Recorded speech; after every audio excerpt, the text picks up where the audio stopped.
శ్రీ శ్రీ శ్రీ వెంకటేశ్వర స్వామి వారిని కలియుగ భగవాన్ని దర్శించుకున్నాం. నోటిఫికేషన్ వచ్చిన తర్వాత ఎన్నికల షెడ్యూల్ విడుదల చేసిన తర్వాత వెంకటేశ్వర స్వామి వారిని దర్శించుకోవడం, ఆయన ఆశీస్సులు పొందడం మంచి కార్యక్రమంగా భావిస్తూ ఎన్నికల్లో పోటీ చేసే ముందు ఆ భగవంతుని ఆశీస్సులు తీసుకోవాలని వెంకటేశ్వర వారి దగ్గరికి వచ్చాం. రాష్ట్రంలో మరలా జగన్మోహన్ రెడ్డి గారి పరిపాలన రావాలి. యావత్ ప్రజానికం ఈరోజు జగన్మోహన్ రెడ్డి గారు పొందుతున్న సంక్షేమ కార్యక్రమాలు, తీసుకుంటున్న సంక్షేమ కార్యక్రమాలు ఎక్కడా ఒక రూపాయి లంచగొండితనం లేకుండా నేరుగా ప్రజలకు అందజేయడం దేశంలోనే ఏకైక రాష్ట్రం ఆంధ్ర రాష్ట్రంగా ప్రజలందరూ కూడా భావిస్తున్న తరుణంలో ఎన్నికలు రావటం తప్పకుండా గెలుస్తాం. జగన్మోహన్ రెడ్డి గారి పరిపాలన ప్రజలు కోరుకున్నారన్న నమ్మకం పూర్తి స్థాయిలో ఉండి ఈ ఎన్నికలకు వెళ్తున్నాం. మరి ప్రతిపక్ష పార్టీ బలం చాలకే అనేక పార్టీలు దేవులాడుతూ పొత్తు కార్యక్రమాన్ని నిర్వహిస్తుంది. చంద్రబాబు నాయుడు గారు ఈరోజే కాదు, ఏ ఒక్కరోజు కూడా ఒంటరిగా పోటీ చేస్తే గెలిచిన దాఖలాలు లేవు. గెలిచిన ప్రతిసారి పొత్తులతోనే గెలిచిన పరిస్థితులు. అయితే ఈ ఎన్నికల్లో ఆ విధానం కూడా పోయిందని తేటతలం అవుతుంది.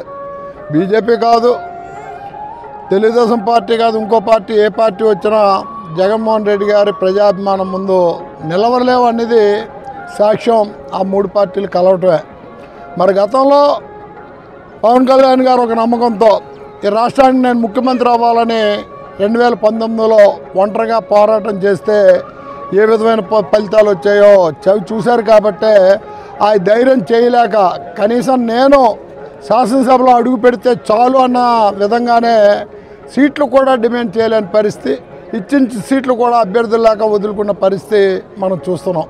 మరి బీజేపీ ఈరోజు కూడా అభ్యర్థులు ప్రకటించలేని పరిస్థితిలో ఉందంటే ఎన్నికల బరిలో నిలబడి పోటీ ఇవ్వగలిగే సత్తా కలిగిన నాయకుల పార్టీలో లేనందునే ఎప్పుడో 2014లో రాష్ట్ర ప్రజలు ఆందోళన ఉన్న సమయం, రాష్ట్ర విభజన జరిగింది.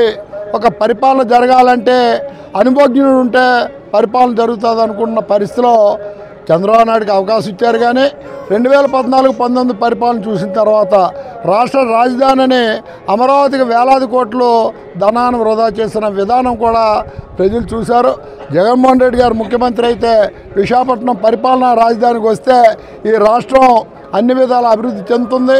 ఆసియా ఖండంలోనే అత్యంత వేగంగా అభివృద్ధి చెందుతున్న విశాఖపట్నం ఎయిర్పోర్ట్ కానీ, సీపోర్ట్ కానీ, నేషనల్ హైవే కానీ, రైల్వే జంక్షన్ కానీ కలిగిన పట్టణం అది అభివృద్ధి చెందుతుందని ఆశతో ఉన్నారు. అందుకే మళ్ళీ రాష్ట్రంలో జగన్మోహన్ రెడ్డి గారిని గెలిపించాలని ప్రజలు దృఢ సంకల్పంతో ఉన్నారు. సార్, కాంగ్రెస్ పార్టీ వైఎస్ఆర్సీపీ ఒకటే అన్న మోడీ అన్నారు. పచ్చకాలంలోకి ఊరంతా పచ్చ కనిపిస్తుంది. కాంగ్రెస్ పార్టీకి మాకు సంబంధం ఏంటి? కాంగ్రెస్ పార్టీ సోనియా గాంధీ జగన్మోహన్ రెడ్డి గారిని జైల్లో పెట్టడం వల్ల, జగన్మోహన్ రెడ్డి గారిని రాజకీయంగా అనదొక్కాలన్న ఆలోచన ఉండడం వల్ల వైఎస్ఆర్ కాంగ్రెస్ పార్టీ పుట్టింది. ఆ రోజు స్వర్గీయ రాజశేఖర రెడ్డి గారు కొడుగ్గా కాంగ్రెస్ పార్టీలో కొనసాగాలని కోరినా కూడా ఆ రోజు బయటికి పంపించారు, ఆయన జైల్లో పెట్టారు. ఆ కాంగ్రెస్ పార్టీని ఈ గద్దె దించాలనే దృఢ సంకల్పంతో ఈ రాష్ట్రంలో వైఎస్ఆర్ కాంగ్రెస్ పార్టీ పుట్టింది. దానితో తెలుగుదేశం పార్టీ ఇవన్నీ కూడా ఇంకా లోపకారిగా చంద్రబాబు నాయుడు ఏ విధంగా ఇచ్చేస్తారనేది డీకే శివకుమార్ని ఎయిర్పోర్ట్లో కలిసి మంతనాలు చేసిన విధానం మీ టీవీ వాళ్ళే చూపించారు.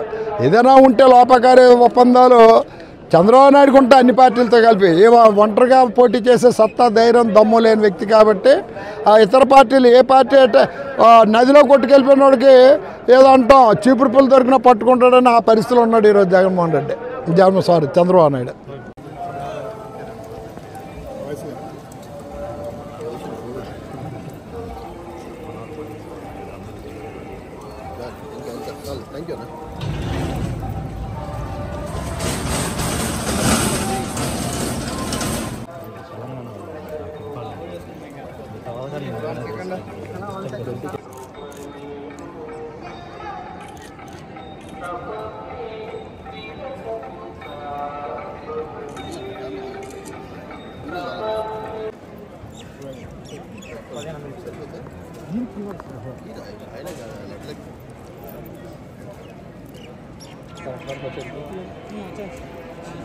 బేసిక్స్ వీక్నెస్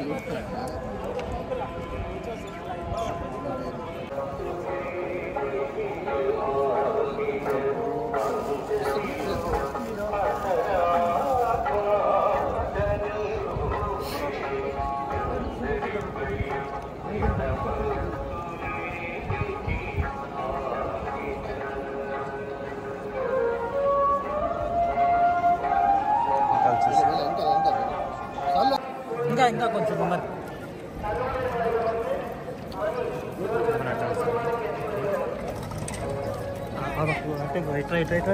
శ్రీ వెనక వాయిస్ నిమిషం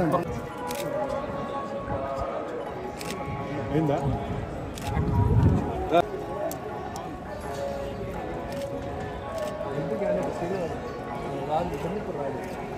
వచ్చండి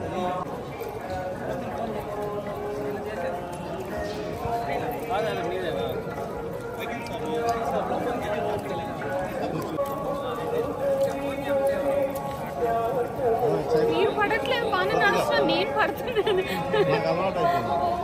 బ్యాక్ నడిచి కూడా బాగా నడుస్తున్నాను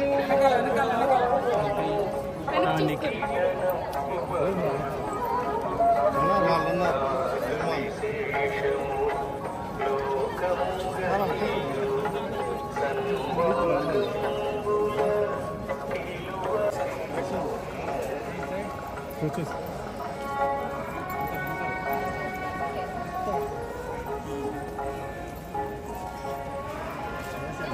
అయిపోయిందా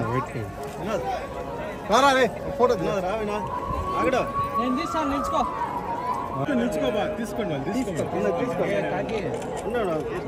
వాళ్ళు తీసుకోండి రండి రండి ఊరు వాళ్ళ ఊరు తీసుకో కానీ లోగో వెనకాల అందరికీ నమస్కారం. నేను ఈరోజు తిరుమలలో శ్రీ వెంకటేశ్వర స్వామిని దర్శించుకోవడం చాలా ఆనందంగా ఉంది. నేను కాలినడకన వచ్చేసి ఈరోజు స్వామివారిని దర్శించుకున్నాను. మా తంత్ర సినిమా రిలీజ్ అయింది. సో సక్సెస్ సెలబ్రేషన్స్లో భాగంగా ఇక్కడికి రావడం జరిగింది. చాలా బ్లెస్డ్ అండ్ గ్రేట్ఫుల్ ఉన్నాను. Thank you so much. Next Srikakulam Sherlock Holmes అనే ఒక ఫిల్మ్ ఉంది అండ్ పొట్టెల్ అనే ఒక ఫిల్మ్ రిలీజ్ అవ్వబోతుంది నెక్స్ట్ మంత్ మేలో అలా రిలీజ్ అవ్వచ్చు.